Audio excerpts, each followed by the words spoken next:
My mom practically begged me to come home for the holidays. My name is Emily Carter. I'm 31, and like a fool, I let myself believe that maybe, just maybe, this Christmas would be different. She called me in Berlin in the middle of the night, crying on FaceTime, saying we never see you anymore, saying the whole family just needs you here.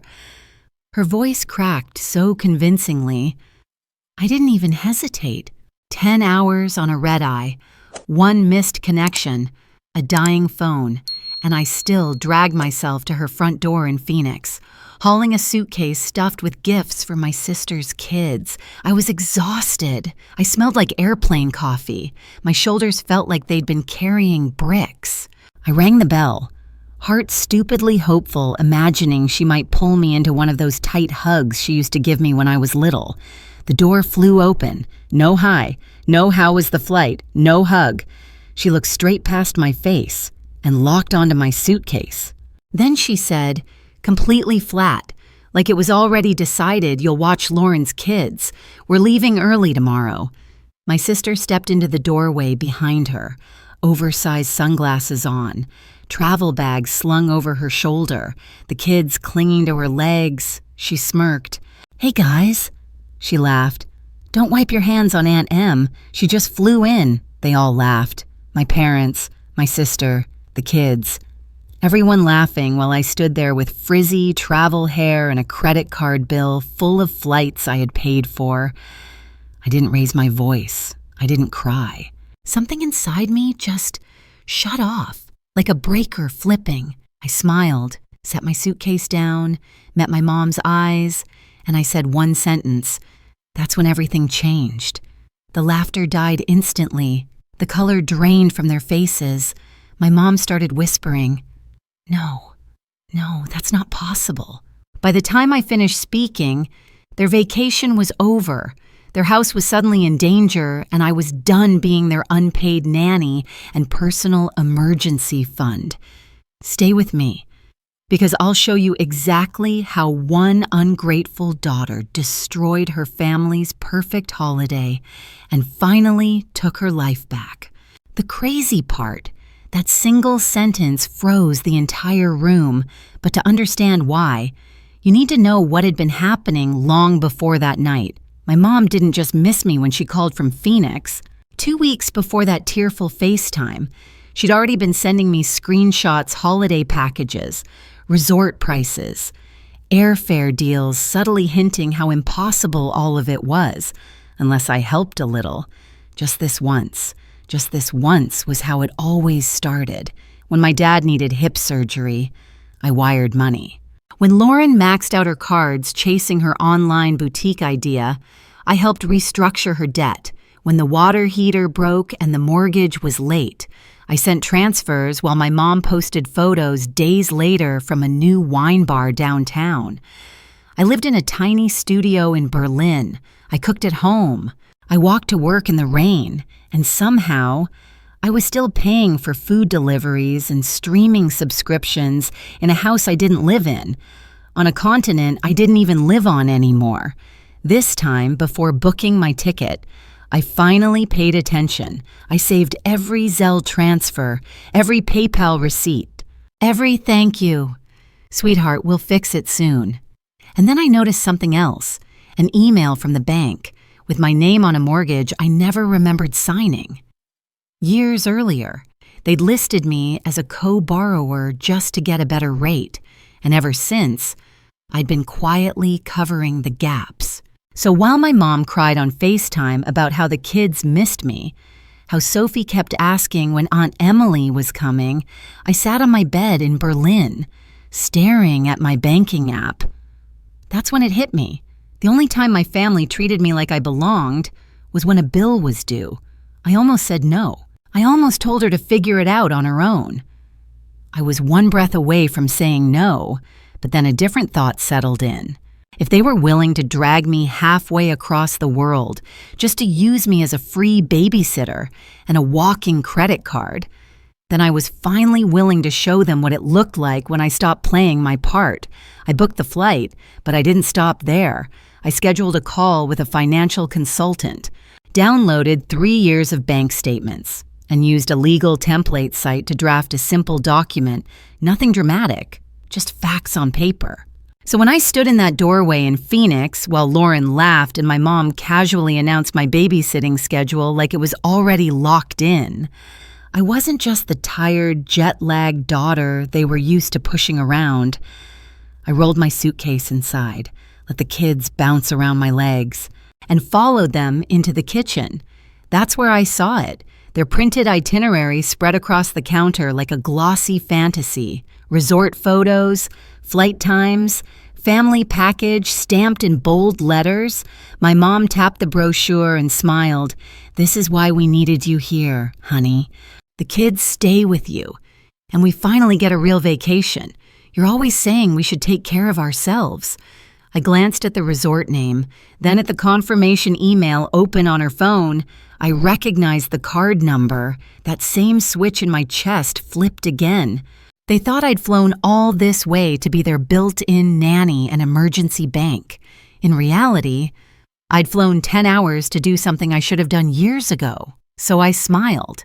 I asked my mom to get everyone into the dining room just to go over a few things before you leave. I opened my laptop on the table and pulled up the digital receipts that were about to turn their dream vacation into the last time anyone ever treated me like a free resource. My dad sat at the head of the table like it was some official family meeting. My mom hovered near the counter, clutching the itinerary. Lauren scrolled through her phone, half listening.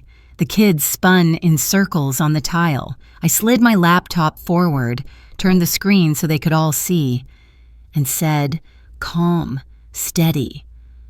Before anyone goes anywhere, we need to talk about money," Lauren groaned. "Emily, seriously, right now." My dad muttered something about bad timing. My mom gave me that familiar wounded look. "Sweetheart, we've all been under so much stress. Can we please not do this right before we leave?" I didn't raise my voice. I clicked into the first folder on my screen, labeled Carter Household, and opened a spreadsheet. Every line was dated, color-coded, painfully clear. When the mortgage fell 2 months behind, I said, scrolling slowly, I sent $1,400. When Lauren maxed out her cards for her business idea, I covered $3,200. When the water heater broke, $1,100. When Dad's car needed repairs, $850. Electric bills, internet shutoff notices, random emergencies. Every single month for nearly 3 years, I kept scrolling as the numbers stacked up. This doesn't even include the streaming subscriptions, the phone plans, the grocery deliveries, or the Venmo requests that somehow always showed up right before holiday sales. Lauren straightened in her chair, her face draining as she recognized her own messages. "I'll pay you back next month. I swear this is the last time." My mom's hand flew to her mouth when she saw her own texts screenshot beside transfers for gas money, followed by photos of her at a brand new salon. My dad's jaw tightened when he saw the payment labeled medical support, and then right below it, the receipt for a brand new TV bought that same week. "This isn't fair," my mom whispered. "You're making us look terrible." I shook my head. "I'm not making you look like anything. I'm just showing what actually happened." Then I scrolled to the bottom. One bold number sat there, impossible to ignore. "In the last 3 years," I said quietly, "I've sent this household just over $72,000. The room went completely silent. Lauren stared at the table. My dad fixed his eyes on the wall. My mom kept whispering, "That can't be right. That can't be right." Like repetition might change the math. I reached into my bag and placed a thin stack of papers on the table, right next to the resort itinerary. "This is a repayment agreement," I said. "It's not a lawsuit. I'm not taking anyone to court. It just states that this money wasn't a gift and that you acknowledge it, even if it's $50 a month." I added, "Something." My dad finally snapped. "We're family," he barked. You don't put family in debt. What is this? Are you threatening to sue your own parents? I met his eyes. Family doesn't hide a mortgage under their daughter's name and call her when payments are late. Family doesn't spend her money on vacations and brunch, then tell people she abandoned them. My mom flinched like I'd struck her. Lauren grabbed the papers, skimmed the first page, and her voice cracked. This is insane. We can't pay this back. I know, I said, leaning back. I'm not asking you to do it all at once. I'm asking you to stop pretending you're victims and that I'm the selfish one. If you ever tell a neighbor, a relative, or Facebook that I left you with nothing, I continued calmly. I'll show them every transfer, every bill, every time you chose convenience because you knew I'd cover it. My mom shook her head, whispering, No, you wouldn't do that. You wouldn't embarrass your own family. I won't, I said. As long as you stop lying. Then I clicked to another tab. The resort reservation confirmation filled the screen names, dates, and the last 4 digits of the card on file. My card. And about that family trip you're so excited about, I added. You might want to sit down. My dad frowned. What are you talking about? I pointed to the status line. Canceled. I called the resort and the airline 3 days ago, I said. Since everything was booked on my account, I had every right. The package was refunded. The flights were converted to credits. So when I told you at the door that I wasn't babysitting while you went on vacation, I slowly closed my laptop halfway, just enough to see all of their faces at once. What I meant was simple. There was no vacation anymore. Not without me. Not without my money. Not ever again on my dime. My dad shot up from his chair when he saw the word canceled, like glaring at the screen might force it to change. You had no right, he snapped. Those were our tickets. I didn't even flinch. They were bought with my card, I said evenly. From my account, with my money, the right was mine. He opened his mouth to argue, but I was already clicking into the next window, and that brings us to the house we're sitting in right now. An email from the bank filled the screen. 2 names, 1 loan, Michael Carter and Emily Carter co-borrowers. My dad stared at it as the color drained from his face. My mom's voice dropped to a whisper. Emily, please, not this. We told you it was just paperwork. I swallowed the familiar ache in my throat. You told me it was a formality. I said, you told me it wouldn't affect me. But I've been the one covering missed payments for years. Every time a bill slipped, it hit my credit too. I clicked once more. A small video window popped up in the corner of the screen. My financial advisor appeared, framed by a tidy home office back in Berlin. We had spoken long before I ever boarded that plane. Hi, Emily, she said calmly. Is now still a good time? I angled the laptop so my parents could see her. Perfect, I said. You remember my family situation, right? My dad hissed. Who is that? I didn't look at him. This is the person who helped me understand exactly what being a co-borrower on your mortgage actually means and what my options are now that I'm done bailing you out. The advisor introduced herself politely, then went straight to the point. In a steady, measured voice, she explained that as a co-borrower, my credit was fully tied to the property, that missed payments and ongoing shortfalls were damaging my financial future, and that I had the legal right to request removal from the loan. In practice, she continued, that means the remaining borrower would need to qualify on their own. This often requires refinancing, and if that isn't possible, the lender may require the property to be sold to satisfy the debt. My mom shook her head, panic creeping into her voice. You can't do that. We can't afford to move. We can't afford higher payments. The advisor's tone stayed gentle. That is a matter between you and the lender. Ma'am, what I can clarify is that Emily is not obligated to keep her name on a loan she does not benefit from, especially when she's the one covering the shortfall. I thanked her and ended the call. My heart was pounding so hard I could feel it in my jaw. The room suddenly felt smaller, like the walls were inching closer. My dad turned on me, eyes blazing. "You're going to make your own parents homeless over some numbers on a screen." I met his stare without blinking. "No," I said. "I'm going to stop letting you gamble with my future while acting like I owe you my entire life. If you can afford resorts and plane tickets when you think I'll be here to babysit," I added quietly, "then you can afford to sit down with a bank and figure out how to pay for your own house." I reached into my bag again and pulled out a folded letter. "This is my formal notice," I said, sliding the paper forward, "that I'm stopping all automatic payments connected to this property. From now on, the bank will deal with you directly." I didn't pause. "I'm also closing the joint checking account Mom convinced me to open just in case of an emergency." I even air quoted it without realizing. My mom made a strangled sound. "But that's where the grocery money comes from," she said. "That's how we pay utilities. How are we supposed to manage?" I took a slow, steady breath, the same way every other adult does. I replied, "With your own income, your own budget, and your own consequences when you overspend." I opened another tab on my laptop. A list of monthly auto drafts filled the screen: mortgage supplements, electricity, internet, streaming bundles, grocery deliveries, car payments, random top-ups.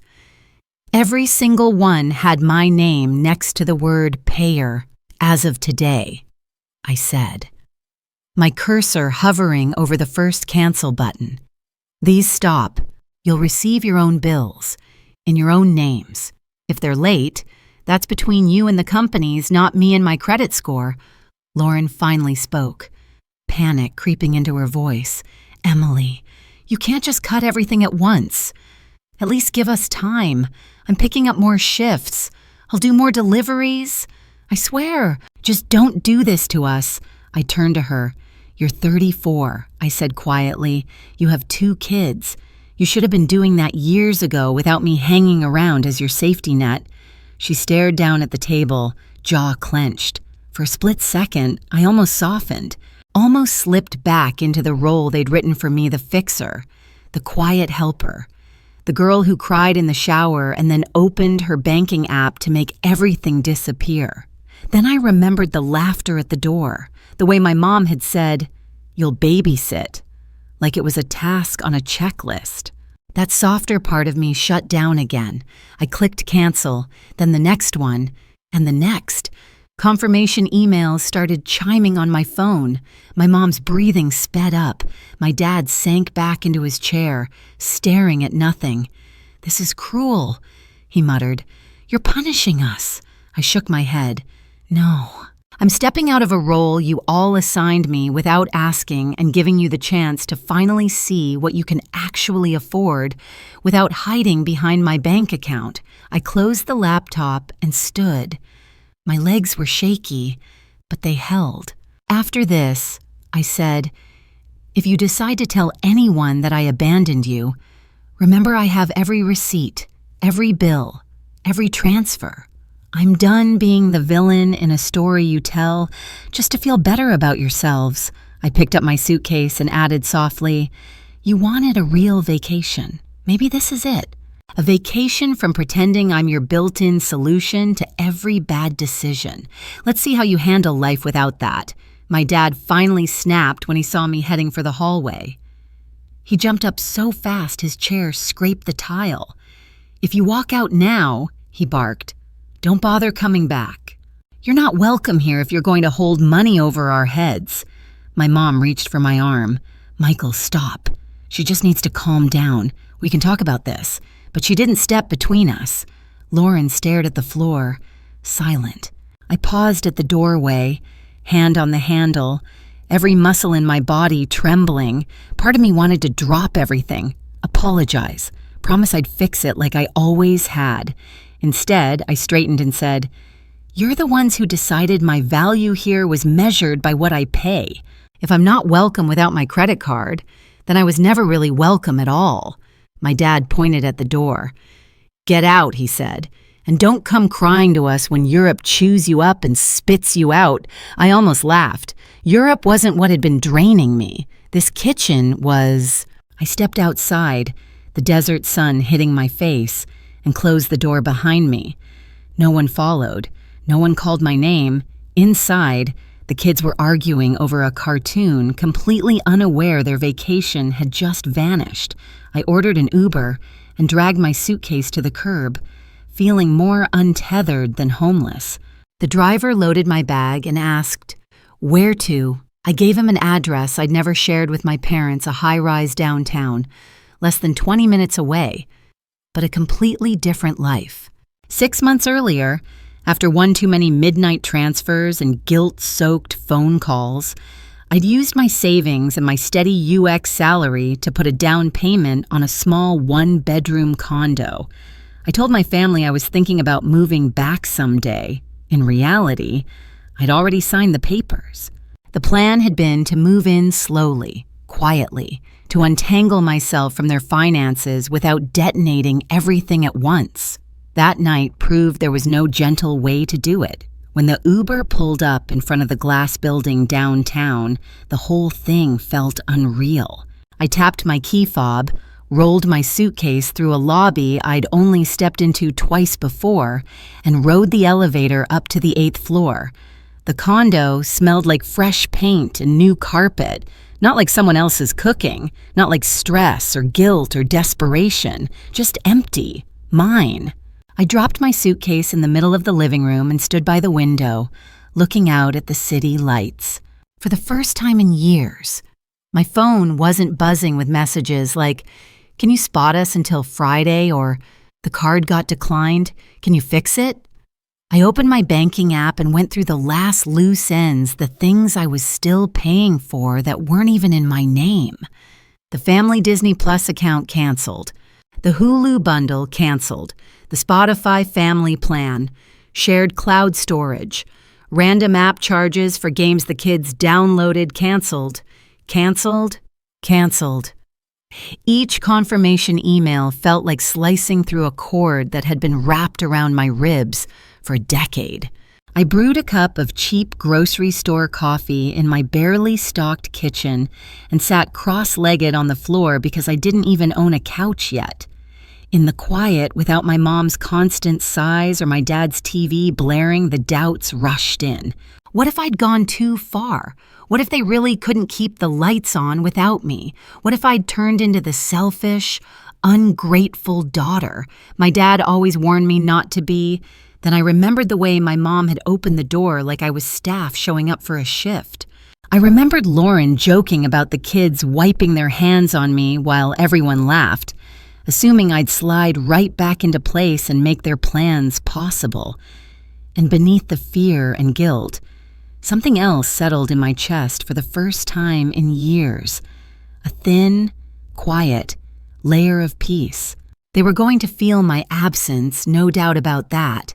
Bills would arrive, late fees would stack, the life they'd built on my invisible paycheck would start to wobble. But tonight, in this small, echoing apartment, there was no one left to save but me. I took a sip of coffee, opened my laptop again, and watched new emails roll in from the bank, from utility companies, from streaming services, each one confirming what I already knew. For the first time, my family was on their own. The first sign that my choices were actually landing didn't come as a call or a text. It came from Facebook. About a week after I moved in, my friend Nina sent me a screenshot with a single line. "Have you seen this?" It was my dad's profile, his name stamped above a long, dramatic post about how some kids forget who raised them the moment they get a fancy job overseas.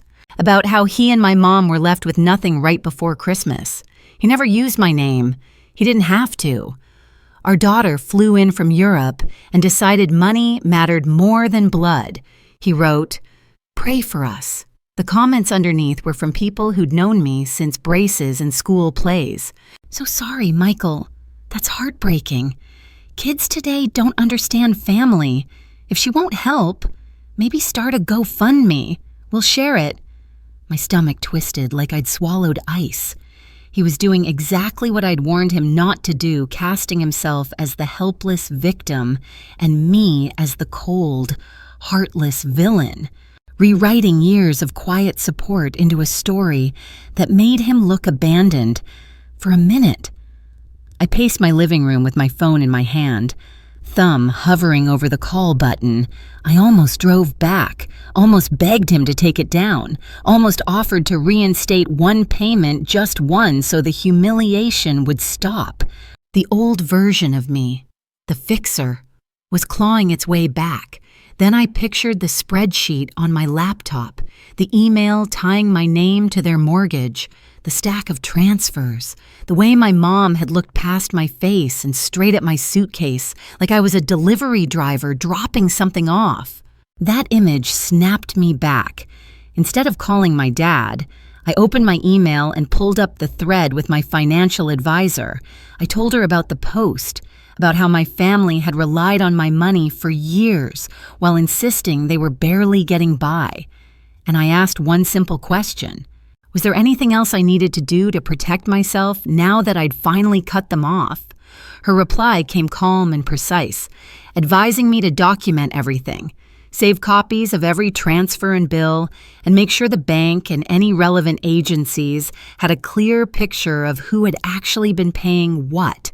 She added that in situations like mine, where one person unofficially props up a household that's also claiming hardship, it can be appropriate to ask for a review, just to make sure everything is above board. I closed my laptop and stared around my quiet condo. For the first time, the truth wasn't being smoothed over, it was finally allowed to exist. I didn't need a step-by-step guide. I didn't need permission. I just needed to know I wasn't imagining things, that I wasn't crazy for feeling like something had been wrong for a very long time.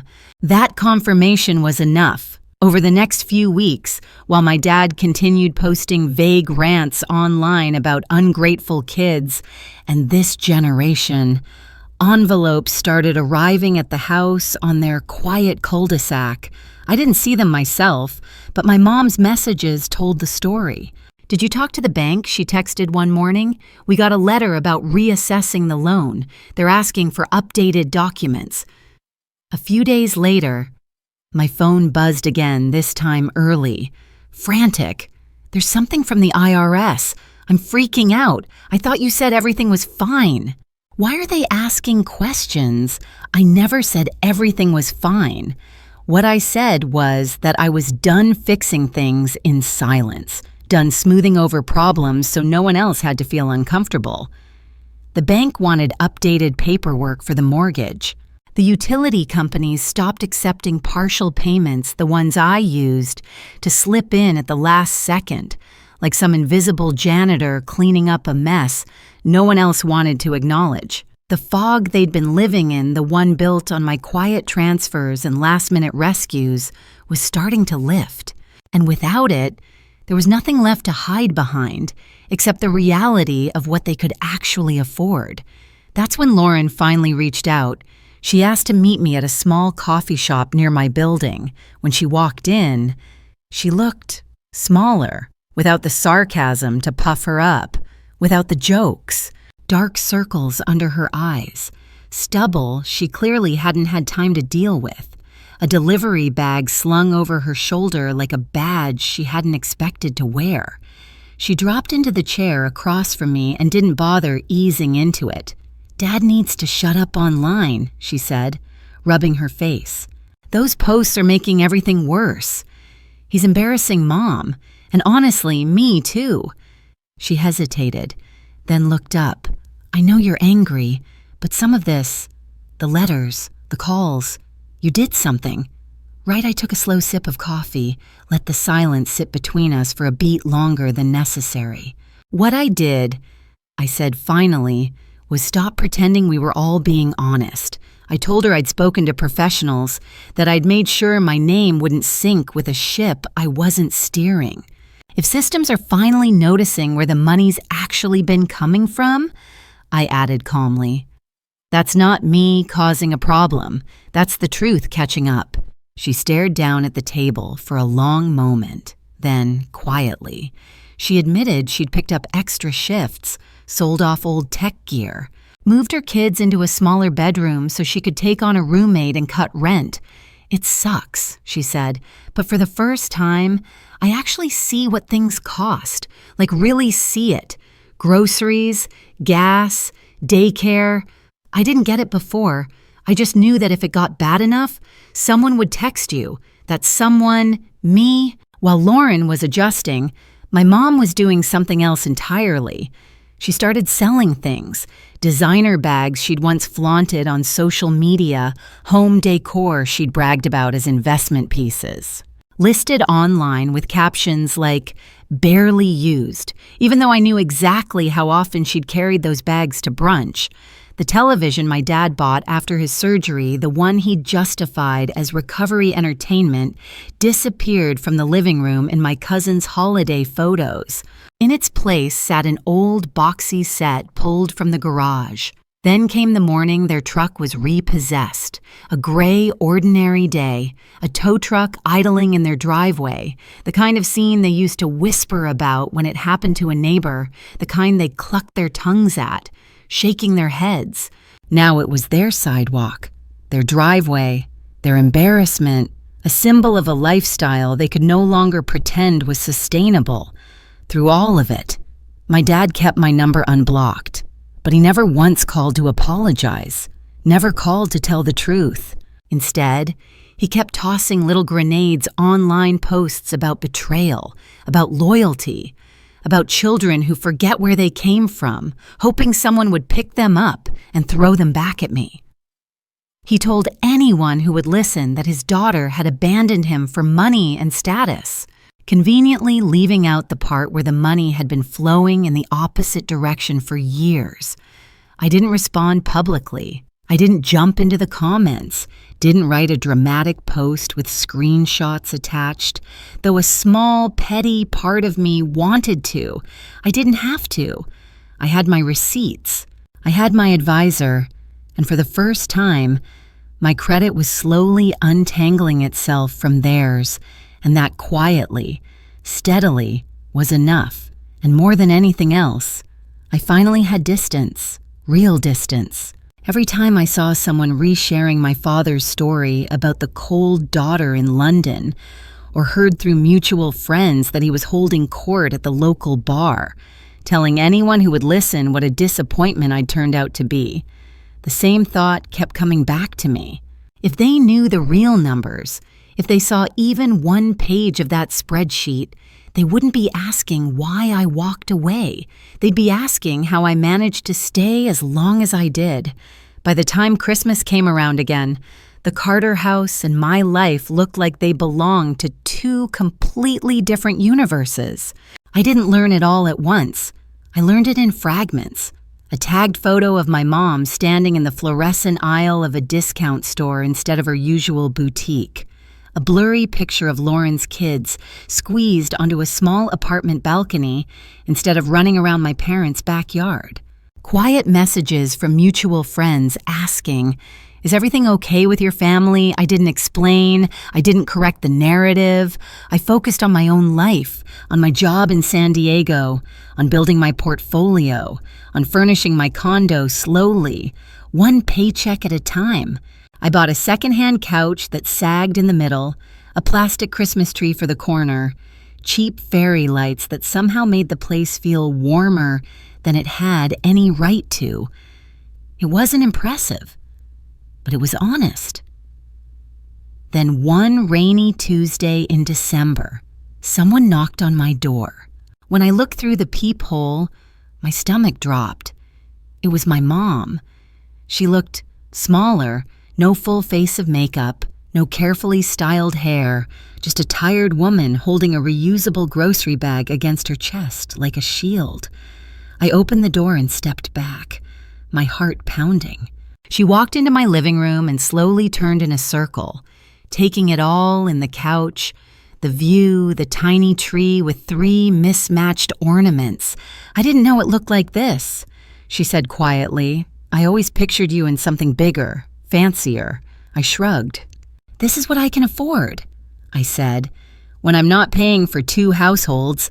She winced, like the words physically hurt. Then she reached into the bag and pulled out an envelope. Inside was a check. Not 60,000, not even close, but it was something.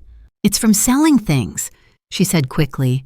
Eyes shining, bags, some jewelry, that coffee table you always hated, and I've been picking up extra shifts at the office. It's not much, but it's a start. She hesitated. I told Lauren we can't keep pretending it was all a misunderstanding anymore. For a long moment, I just stared at the check. It wasn't about the amount. It was about my mother who had spent years acting like my money appeared out of thin air standing in my very human-sized living room and admitting, out loud, that she'd treated me like an ATM. She sat down on the edge of the couch and started crying. Not the loud, theatrical sobbing from those late-night FaceTime calls, just small, broken sounds. Your father still says you betrayed us, she whispered. He tells everyone you turned your back because you think you're better than us. But I can't keep saying it. Not after seeing those papers, not after the bank letters. Her voice cracked. We did use you, she said. I did. I sat down beside her, leaving space between us. I'm not asking you to hate him, I said gently. I'm asking you to stop letting him rewrite what happened just so he doesn't have to feel guilty. She nodded, wiping her face. Lauren's working, she added after a moment. Like, really working. Late nights, warehouse shifts. She moved into a smaller place. The kids share a room now, but it's one she pays for herself. She looked at me carefully. She wanted me to tell you, thank you for the spreadsheet. I let out a short, surprised laugh. I didn't make that for her. I said, I made it for me. She studied my face. Do you think, she asked quietly, that someday we could have a Christmas where you come over and it's just dinner?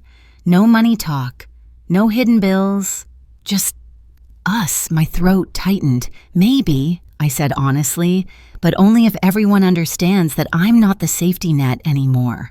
If I come, it's because I want to, not because there's a payment due. She nodded. Then she stood and hugged me. A real hug this time, the kind I'd been chasing for years. After she left, I slipped the check into a drawer. I didn't cash it right away. I just needed to know that for once, the flow of money had finally changed direction. As for my dad, the last thing I saw from him was another vague post about family turning their backs. I muted him. Then I blocked his profile, and finally, his number. It didn't feel like slamming a door. It felt like closing a wound that had been left open for far too long. And in that quiet, I finally understood something. Walking away wasn't cruelty. It was survival. I muted him. Then I blocked his profile, and finally, his number. It didn't feel like slamming a door. It felt like closing a wound that had been left open for far too long. And in that quiet, I finally understood something. Walking away wasn't cruelty. It was survival. So let me ask you this. If the people draining your money, your peace, and your future share your last name, do you keep paying just to be called loyal? Because that word gets used a lot. Doesn't it, loyal? Good daughter, good son, the one who's always there, the one who never says no. But here's the part no one likes to talk about. At what point does loyalty turn into self-destruction? At what point does helping family become quietly signing away your own future, your credit, your stability, your sanity while everyone else keeps living like nothing has changed? I stayed longer than I should have because I was terrified of one thing, being labeled the villain, the cold one, the selfish one, the one who abandoned their family. And maybe you're scared of that too. Maybe right now, there's someone in your life who only calls when a bill is due. Someone who mistakes your silence for consent. someone who confuses your kindness with obligation. So here's the real question. If walking away makes you the villain in their story, but staying makes you disappear from your own life, which one is actually worse? Because here's what I learned the hard way. The people who truly love you will adjust when you set boundaries. The people who were only there for what you provided will call you selfish the moment you stop bleeding for them. And that reaction, that tells you everything. So I want to know honestly, where do you draw the line? Is family still family when love only shows up with a price tag attached? Is saying no betrayal, or is it survival? Drop your answer in the comments. I read them, all of them. And trust me, you're not as alone in this as you think. And if this story hit close to home, if you've ever been the fixer, the fallback plan, the invisible safety net, make sure you subscribe to the channel. Because this isn't the last story like this. There are more truths people are afraid to say out loud. More moments where choosing yourself feels terrifying but necessary. Subscribe, turn on notifications, and stay with me for the next video. Thank you so much for watching.